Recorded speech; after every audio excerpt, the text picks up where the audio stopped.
Hello everyone and welcome on The Papier de Rêve channel. I'm Ursula and today I will be painting with you something with reds and pinks. Pinks and reds are very difficult color to use for me because I think they are very strong and I have difficulty to use them in lighter way. So I decided to take all of my reds and pinks tubes and play with it today. And I start by taking the pure color from the tube and putting it on the paper directly from the tube.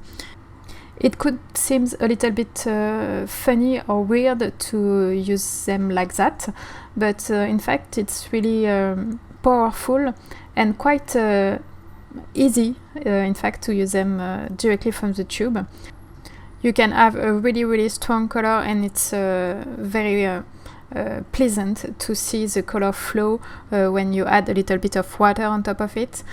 So it's a nice trick to do sometimes to loosen up a little bit your technique and trying something new. You can say that it's a little bit of waste of products to put so much paint on the paper, and I could have put a little bit less to be honest. And in a way it's true that it's a waste because you don't need as much paint than I've put on the paper, but it's really a funny experience to make, and it allows you to see what your pigment and your color are really able to in their most powerful pigmentation. Here I'm using 4 different colors direct from the tube. Bloodstone Genuine, that is a darker color on the top left corner. Opera Pink, which is a really bright pink, almost a fluorescent color. You can see at the middle. Winsor Red, which is my most regular red. And also Rosemary, which is quite similar to Opera Pink. But not fluorescent at all. And during my first layer I was able to observe that Pink Opera and also Bloodstone Genuine have a capability to spread on the paper very fast. When those colors are touching a little bit of water, they are flowing immediately in the free water, and it's very interesting to see. So I let dry my first layer very thoroughly because there is a chunk of paint on my paper and I need it to be really dry before I add another layer. If not, I will reactivate a lot those pigments and they will smudge with my second layer. So in this second layer I'm trying to find some shapes that I want to bring up in my painting, and for that I'm playing with a little bit of Rosemary Lake with Viridian. As they are a complementary color I can get very nice gray with this mix. And it's very interesting because they have a tendency to separate a little bit on the paper, and you can see pigment of Viridian peeking through the gray. But I didn't like that much the Viridian tone in all of this warm painting. So I will change this color a little bit in the future, and you will be able to see that. But it's a really nice mix, this Viridian and Rosemary Lake. And you can even use Opera Pink in place of Rosemary Lake because it's also a granulating color, and this separating effect will show even more with this mix. For today's painting I have no reference picture and nothing in my mind that I want to make absolutely. I'm just observing what it's on my paper and trying to make things emerge from that. It's quite another way to work with watercolor. It's a little bit more about improvisation and observation foremost. As I said before, I'm not very happy with the coldness of Viridian here. So I'm using a little bit of Aussie red gold with the Viridian to make a little bit of khaki green that will complement a little bit better all the red and pinks that are present on my paper.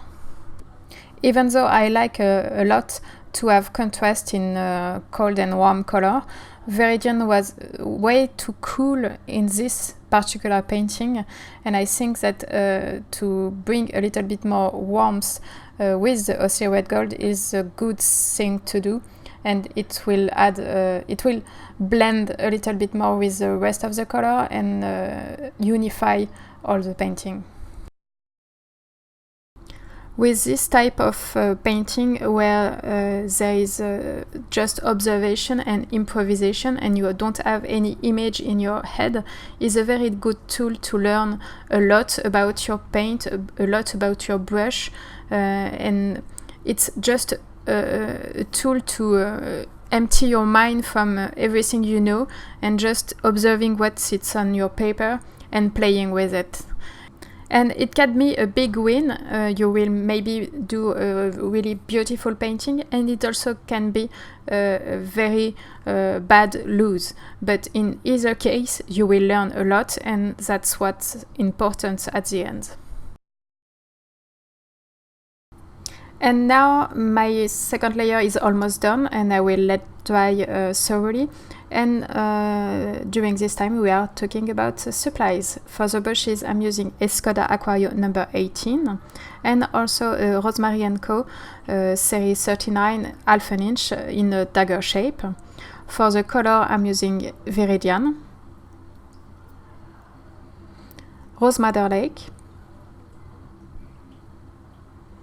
Winsor Red,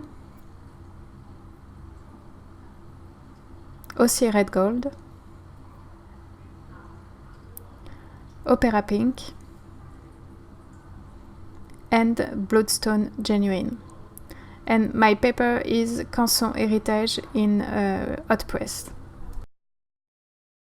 Maybe you are wondering why I'm using hot press paper with granulating color. And I said often that granulating color works best on a rough paper, as I sink in the hollow of the paper. But today I'm using hot press paper, and I think it's also an interesting way to use granulating color on hot press paper, because it gives a very sandy effect to the color, and I like that. And another perk to use hot press paper with this type of painting, it's because your color will appear even more bright with hot press paper, because the pigment stay a little bit more on top of the paper and doesn't sink as much as with another type of paper. For the last layer of my watercolor painting, I'm just playing with my dagger shape brush. I'm trying to have different marks, like branches or leaves or something like that. And I'm trying to have a calligraphic feel to my brush marks, so that they are quite interesting against the colorful background.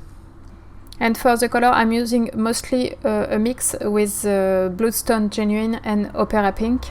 The both together are making a very nice muted violet that I like a lot, and as they are granulating both of them, it's quite interesting to work with those colors. They are very powerful on my paper, and they make very natural, they add a natural feeling to my painting. It was a very relaxing and fun painting to make. I didn't have to worry about looking like something at the end. I was just playing with colors, and I learned a lot during this painting, especially on the pinks and reds, how to use them, how to combine them so that they are quite interesting to look at. So it was a very nice painting overall. And this video is now ending. Thanks for watching. I hope you like it. Please check the blog post for more information about it and tell me what you think in the comments. See you soon.